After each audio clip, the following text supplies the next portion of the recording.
Estás escuchando una producción de Lowpod.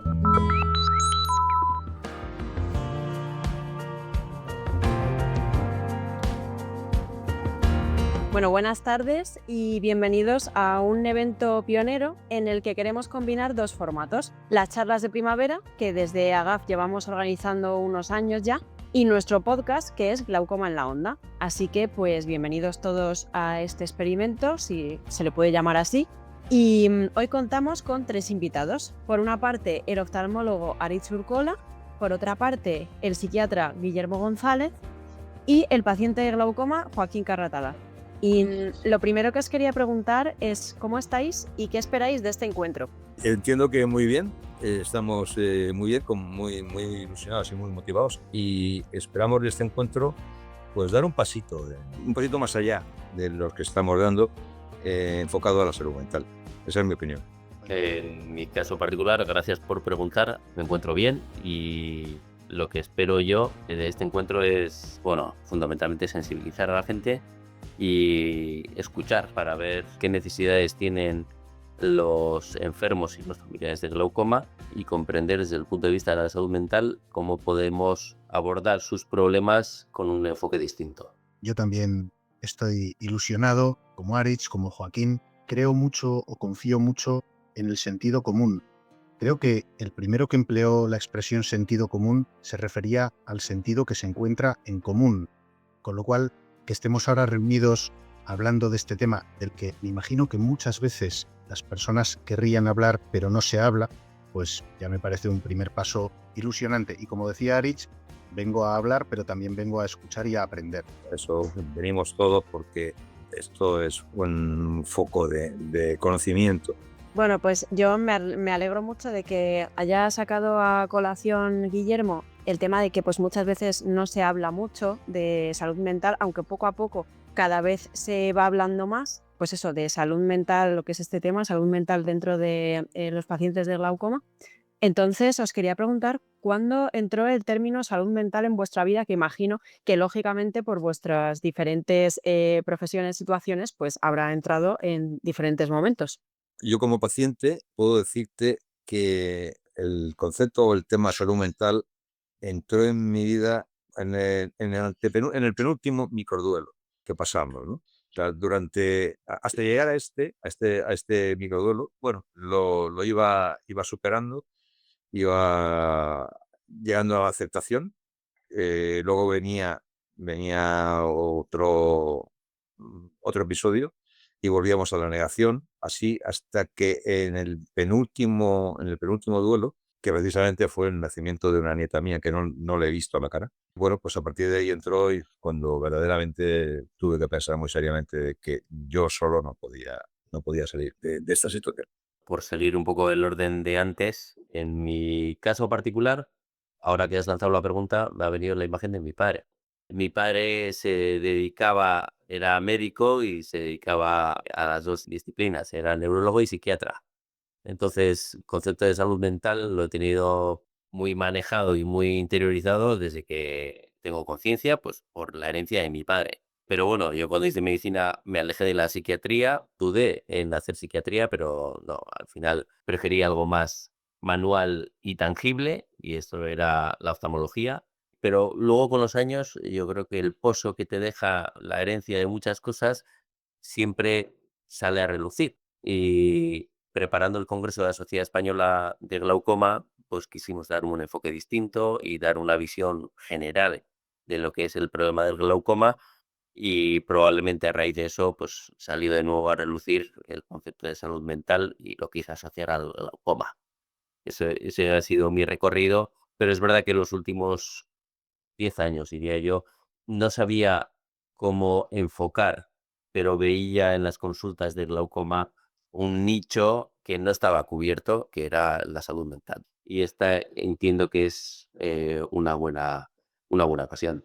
Por mi parte, claro, la salud mental forma parte de mi día a día desde hace 25 años, pero en realidad mi primer contacto fue en la adolescencia. Yo no vengo de familia de psiquiatras, pero sí que mi padre era médico y mi madre filósofa. Alguien podría pensar, bueno, es una buena simbiosis, ¿no? pero creo que realmente la primera vez que la salud mental me tocó el corazón lo hizo para mal, porque cuando yo tenía 15 años estaba en una asociación juvenil y hacíamos, pues bueno, muchas actividades, pero una de ellas era un voluntariado en residencias. Y una de las veces, el que nos dirigía dijo, hoy en lugar de ir a una residencia vamos a ir al pabellón de psiquiatría del Hospital de Navarra. Cuando entré, la verdad es que lo que vi me dio un puñetazo en el estómago, no por la gravedad, sino por la, vamos a decirlo así, soledad, a pesar de el número de personas que había y el dolor que se respiraba. Procuro aplicar mucho en mi vida la palabra sentido. Pues bueno, creo que el primer paso de sentido es saber cómo no se hacen las cosas, ¿no? Entonces, cuando vi aquello con 15 años, yo no sabía cómo había que tratar bien la salud mental, pero sí tuve claro que así no. Y luego la vida, la verdad es que me regaló la oportunidad de dirigir una unidad muy parecida a aquella que visité con 15 años ya como psiquiatra, ¿no? Una unidad precisamente para rehabilitar a personas con enfermedad mental grave y duradera.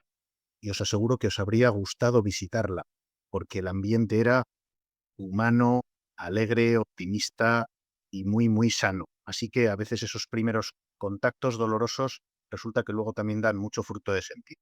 Es muy importante lo que has dicho, Guillermo, porque evidentemente no siempre sabemos lo que debemos de hacer, pero sí que es importante saber lo que no debemos de hacer.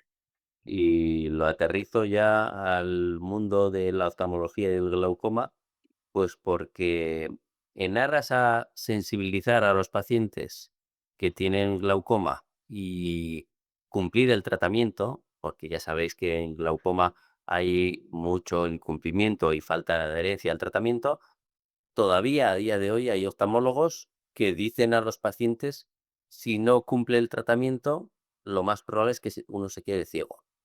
Y yo creo que son términos que no se deben manejar, porque tal y como ha dicho Guillermo, y el impacto que le supuso a él ese puñetazo en el estómago, hay palabras que son auténticos puñetazos en el estómago. Y la pérdida visual y quedarse ciego, vosotros mejor que nadie sabéis el impacto que tiene en las emociones de las personas. Por parte de un oftalmólogo, por intentar comprometer al paciente en el cumplimiento del tratamiento, soltar esa amenaza, yo creo que es algo a evitar. No sé qué tipo de enfoque debemos hacer, pero hay ciertas palabras, aunque no son tabús, ciertas palabras que trato de omitir en la consulta. La ceguera, intento omitirla. Utilizo otros términos, pero yo creo que hay formas de conseguir la adherencia al tratamiento y el seguimiento adecuado de un paciente de una forma completamente distinta. Por tanto, el primer mea culpa a los oftalmólogos, el utilizar estos términos. Yo recuerdo, David, en la mesa 360 del Congreso de la Sociedad Española de Glaucoma, dijiste algo que a mí me llegó mucho, porque dijiste, la próxima consulta que haga, no le voy a hablar al paciente de números, no le voy a hablar de que tiene la presión intraocular a 30, a 25, sino le voy a mirar a la cara, le voy a estrechar la mano y le voy a decir, ¿cómo estás? ¿Cómo te encuentras? Eso a mí me llegó mucho. Y si verdaderamente fuéramos capaces de que los oftalmólogos, aparte de hacer que duda cabe su trabajo, tuvieran esa percepción, vamos, eso sería maravilloso. Voy a traer aquí un poco también la experiencia de la psiquiatría. La psiquiatría probablemente sea la disciplina dentro de la medicina en la que más dificultades hay para adquirir eso que se llama la conciencia de enfermedad, ¿no? De hecho, hay todo un caballo de batalla, ¿no? Esta persona es que está enferma y no lo admite, etcétera, etcétera, ¿no? Con lo cual, tenemos bastante trabajado el tema de lo de la conciencia de enfermedad. Hablando de las palabras feas, en Japón, una asociación de pacientes y de familiares logró que una palabra que es fea en psiquiatría, esquizofrenia, que el que la inventó era un alemán pues, con poco tacto y que dijo, bueno, a ver, ¿cuál es el término griego para mente y para partida? Frenos, esquizos. Pues nada, mente partida, ¿no? Pues en Japón dijeron, oye, no le vamos a decir a nadie tienes la mente partida, eso es un insulto. Si quieres, llámale de otra manera, llámale sensibilidad no armonizada hacia los procesos psíquicos internos, llámale fenómenos perceptivos disonantes con lo... Bueno, no sé, llámale de otras maneras. Y consiguieron abolirla. Las palabras de entrada hay que intentar que sean amigables. Pero luego os contaba que yo estuve muchos años en una unidad personas con enfermedad mental grave, en la que cuando nos derivaban a las personas nos decían, oye, tenéis que conseguir que tengan conciencia de enfermedad. Y nosotros lo que procurábamos era tratar con humanidad, acompañar a cada persona en la búsqueda de su salud, y curiosamente aquello daba más resultado que 1000 sermones admonitorios de reconoce que tienes la enfermedad. Y eso es algo que se me quedó tan grabado que cuando me fui, después de unos cuantos años, fui regalando un libro a cada paciente, un libro en el que resumía todas las charlas de psiquiatría que habíamos dado. ¿Sabéis cómo lo titulé? Conciencia de salud, porque creo que eso es lo que todos tenemos, ¿no? A veces lo primero que hay que hacer no es disparar un diagnóstico feo, es lo que decía Aritz, ponerse del lado de la persona y decir, mira, vamos a acompañarte en un proceso en el que vamos a intentar cuidar tu salud. Guillermo, me está encantando esta conversación fluida y a ver si os parece bien, porque estos temas que son los grandes pilares del sentido común que estás lanzándolos, si te parece bien, yo los aterrizo a la oftalmología, algo que pueda ser útil para la audiencia. Y en esto de la conciencia de salud y conciencia de enfermedad, yo lo traslado en el glaucoma al campo visual. El campo visual es el porcentaje de visión que ven y porcentaje de visión que no ven.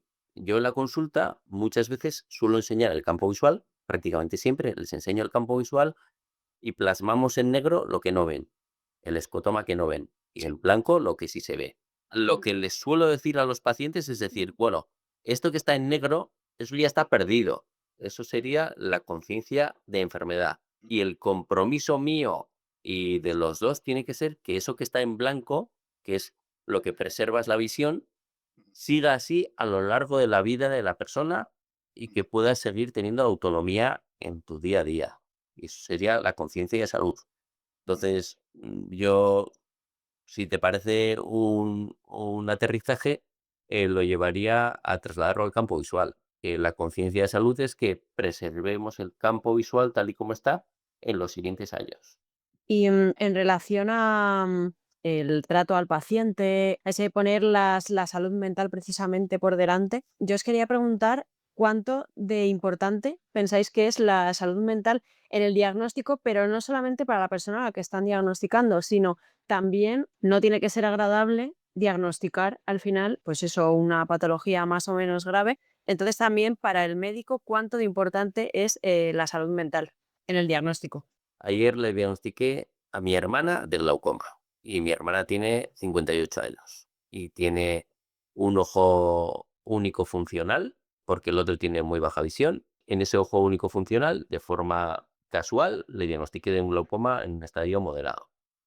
Pues fue un impacto para los tres, para mi hermana, para mí, que soy su hermano y por tanto desde hoy tengo antecedentes familiares de glaucoma, y para mi cuñado, que es su marido. Ayer estuve 1 hora hablando por teléfono con él y hoy me ha mandado 10 audiomensajes por este impacto que tuvo la enfermedad.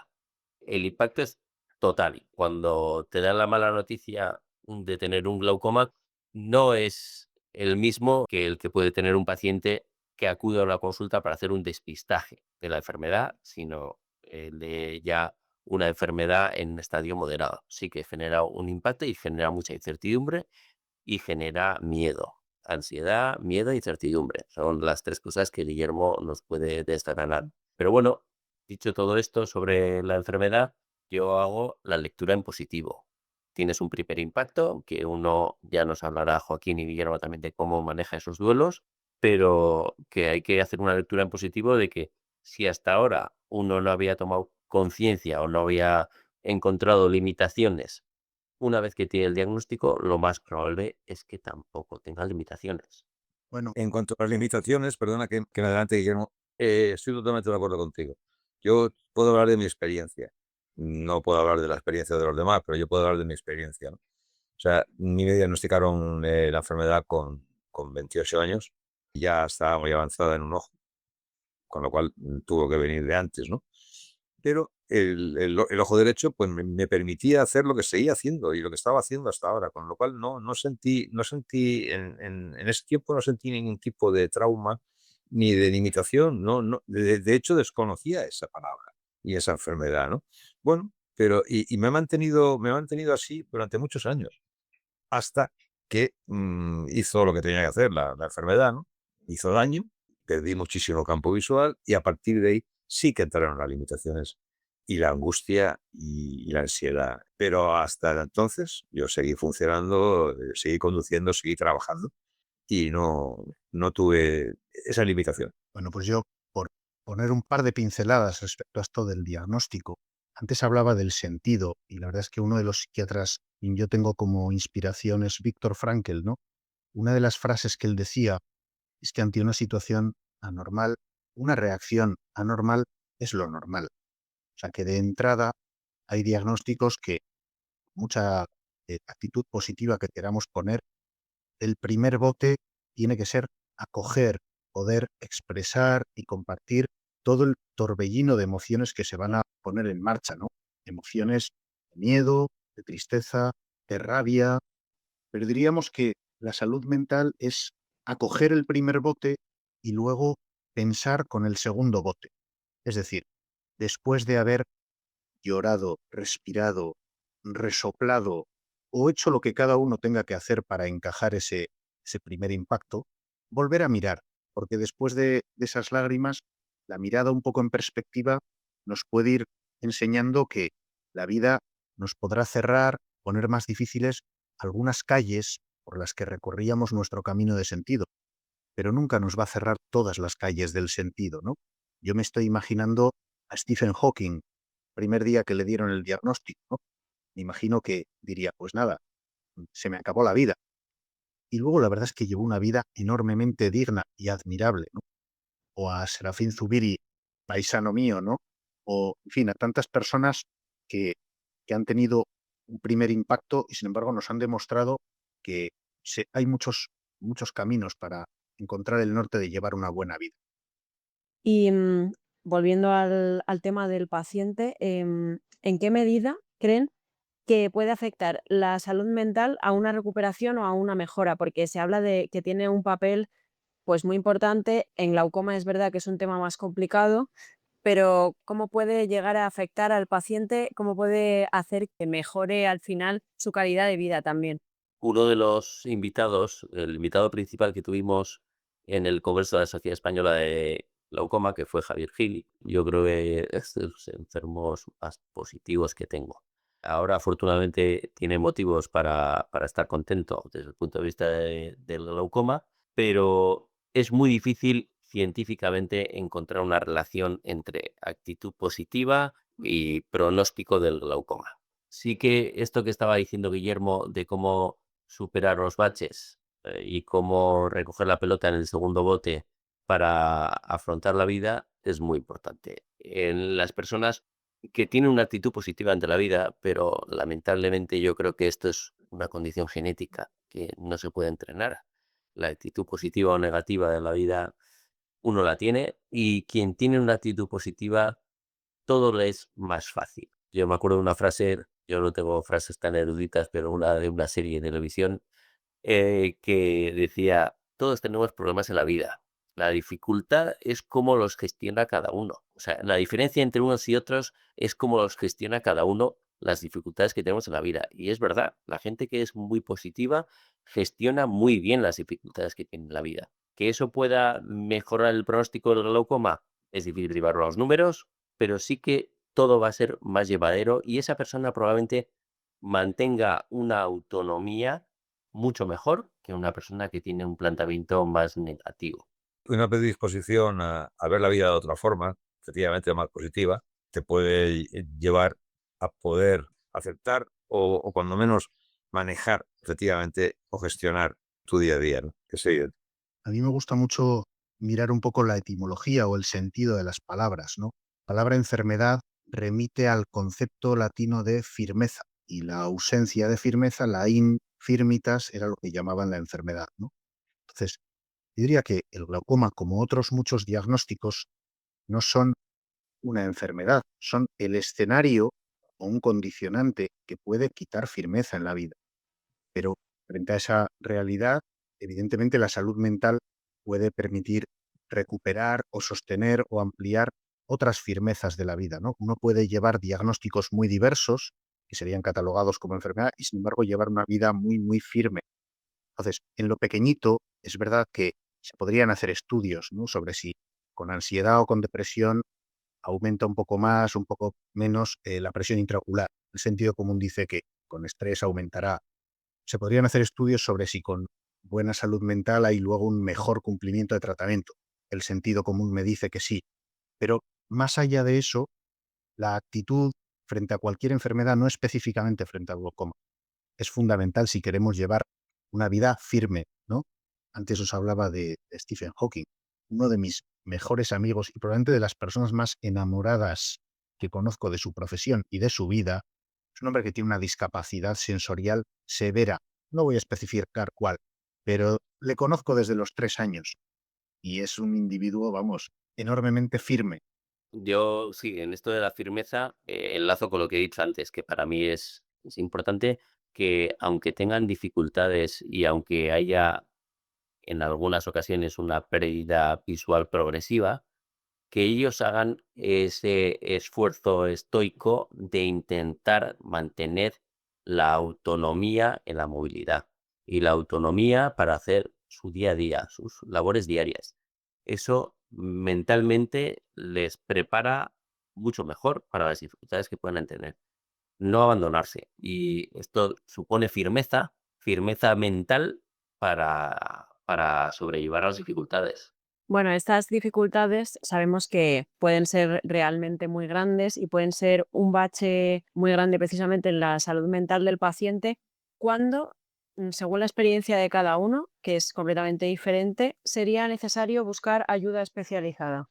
Es importantísimo, importantísimo hablar de la salud mental, hablar sin ningún tipo de tapadera. Es importantísimo reconocer que necesitas ayuda. Es importantísimo que no pasa nada, al revés, no pasa nada. Que en un momento determinado, durante muchísimos años, ha sido un tema tabú, que no se reconocía. ¿Por qué no? ¿Por qué no? Oye, yo necesito ayuda y la pido. Y ejerzo mi labor perfectamente gracias a que me están ayudando. No hay que avergonzarse, no hay que ocultarlo. Esa es mi opinión, doctores. ¿Cuándo trasladar la información o cuándo buscar ayuda? Al principio, cuando has lanzado la pregunta, estaba pensando en la pirámide del glaucoma. La pirámide del glaucoma es que en el vértice de la pirámide son los pacientes que tienen una enfermedad más severa, pero son proporcionalmente los que son afortunadamente pocos pacientes, y en la base de la pirámide serían los que tienen una enfermedad más leve, pero es el grueso de los pacientes con glaucoma. Entonces, al principio, cuando has lanzado la pregunta, he pensado, bueno, pues probablemente cuando buscar ayuda, pues sobre todo los que están en el vértice, que son los estadios más avanzados del glaucoma. Pero no, yo creo que puede ser en cualquier estadio de la enfermedad, porque a algunos les impacta el mero hecho de tener que ponerse gotas, que sería la base, y a otros les impacta la intervención, la reintervención o ya el riesgo y la amenaza real de la pérdida visual. Entonces, yo creo que en cuanto el médico o el paciente o el familiar encuentre una dificultad en superar el duelo, estos que ha descrito Joaquín y Guillermo, que es sobre todo cuando están en fase de negación o en la depresión, ese duelo estar enquistado y no son capaces de interiorizar la información que les estamos dando, ahí es donde hay que buscar ayuda. Sin duda, hay que pedir ayuda en el punto 4 o en el estadio 3 o en el estadio no. Hay que pedir ayuda cuando tú te das cuenta de que estás haciendo o diciendo cosas que no son las habituales en ti. Pide ayuda. Recogiendo un poco la frase que decía antes de que ante una situación anormal, una reacción anormal es lo normal, distinguiría un poco la ayuda como en 3 capas. Una primera que sería hacer un movimiento proactivo hacia el cuidado de la propia salud mental, que eso creo que tiene que ocurrir siempre. Es decir, ante un diagnóstico de impacto, sea glaucoma, sea diabetes, sea Parkinson, es decir, estos diagnósticos que lo que señalan es el comienzo de un proceso para el que hay cuidados, pero que no tiene una resolución rápida y sencilla. Yo creo que de entrada hay un primer paso en el que todos tendríamos que decir, oye, tendré que cuidar bien mi salud mental, ¿no? Luego podemos hablar de los 4 pilares de la salud mental. Pero bueno, hay una segunda capa, que sería la capa un poco más específica y podríamos llamar de cuidados psicológicos. Cuando yo hice la residencia, existía solo en unas poquitas especialidades. en oncología, en cardiología, tenían ya de entrada asumido que venía bien un apoyo psicológico. No había que buscarlo, o sea, iba de suyo en la propia unidad. Cuando hay un diagnóstico de cáncer, un diagnóstico de un evento cardiovascular grave, algo de apoyo psicológico tiene que haber. Bueno, yo creo que eso se tendría que extender. Y habría un tercer nivel, que es cuando buscar ya tratamiento. Entonces ahí yo no diferenciaría entre con glaucoma o con cualquier otra enfermedad. ¿Cuándo ponemos tratamiento de psiquiatría? Cuando el estar se separa del ser. Normalmente las personas tenemos un ser y ese ser incluye el tener emociones. Eso no hay que tratarlo. Pero cuando uno dice, estoy empezando a estar de modo diferente a mi ser, estoy más pesimista, estoy menos, yo que sé, menos activo, estoy más retraído, estoy habitualmente tristón, ya no disfruto de las cosas, por decirlo así, cuando la emoción, en lugar de ser una ola que sube o baja, ya nos está arrastrando a un estado. Entonces, los estados hay que tratarlos. ¿Por qué?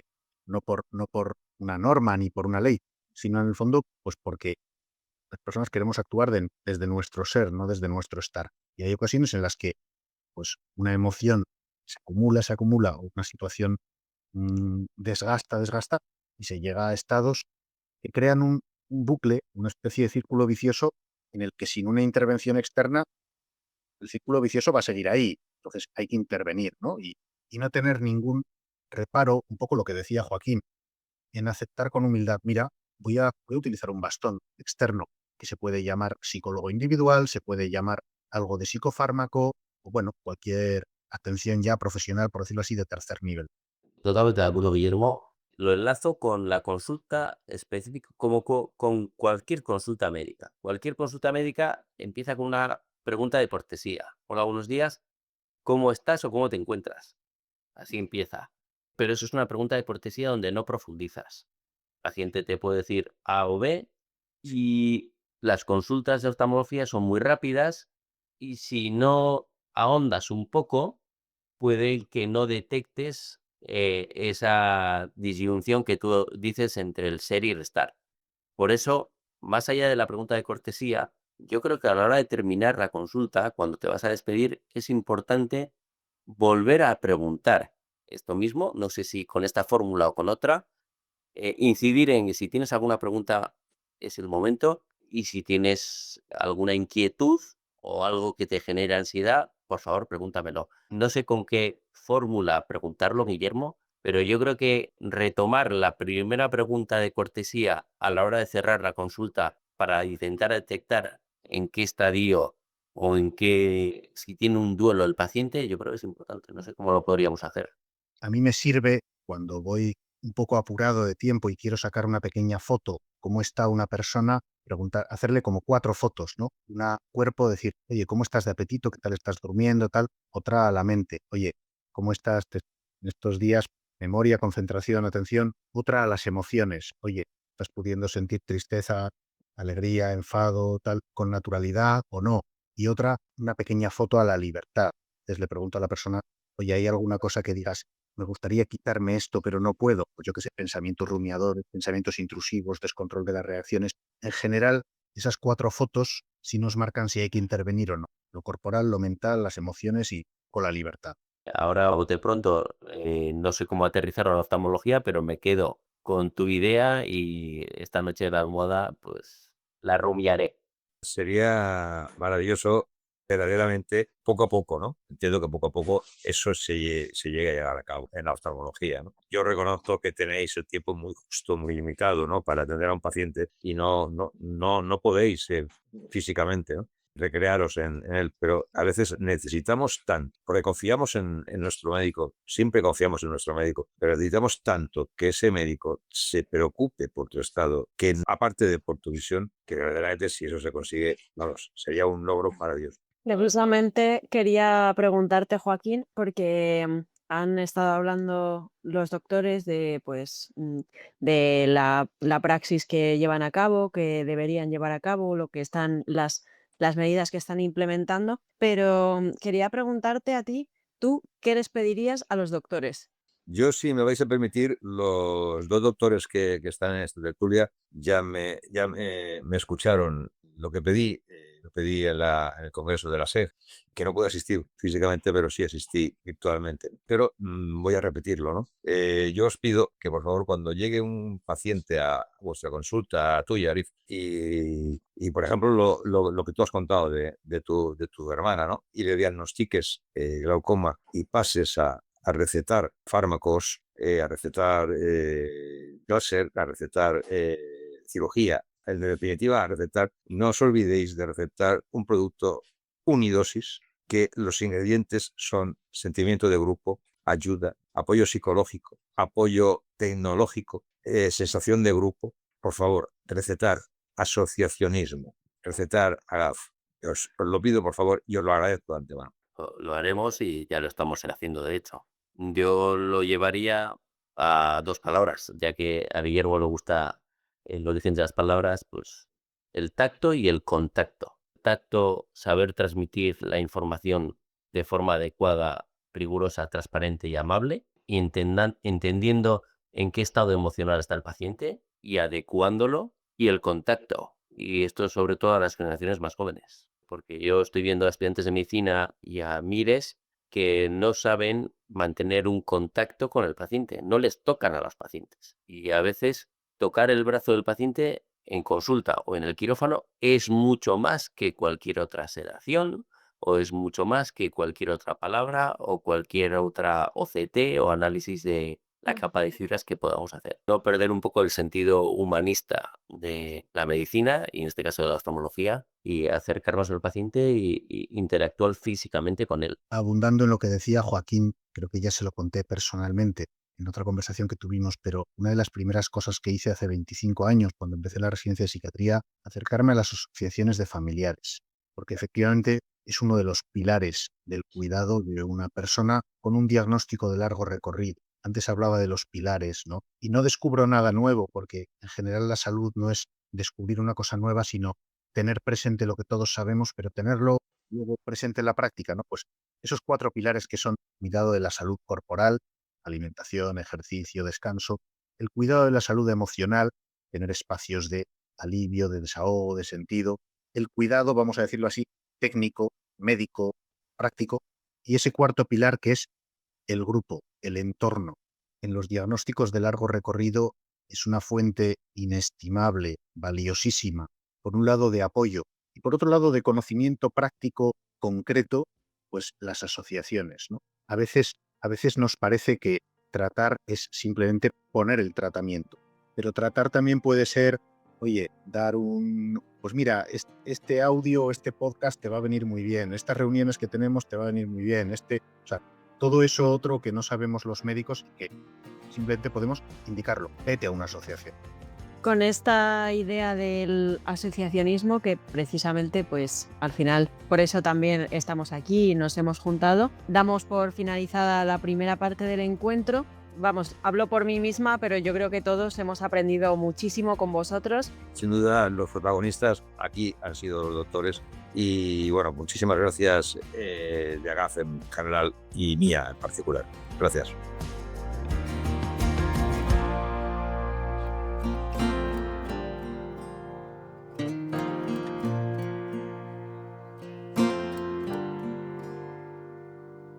Este podcast se lleva a cabo con la colaboración de Angelini Pharma.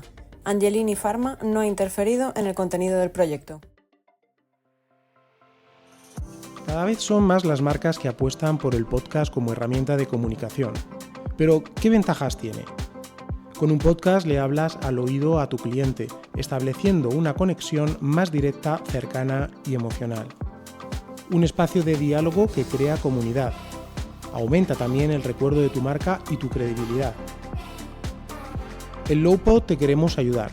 Somos una productora que impulsa tu comunicación a través de la palabra. Para más información visita nuestra web lowpod.es o escríbenos a contacto@lowpod.es. Apuesta por el podcast, apuesta por Lowpod.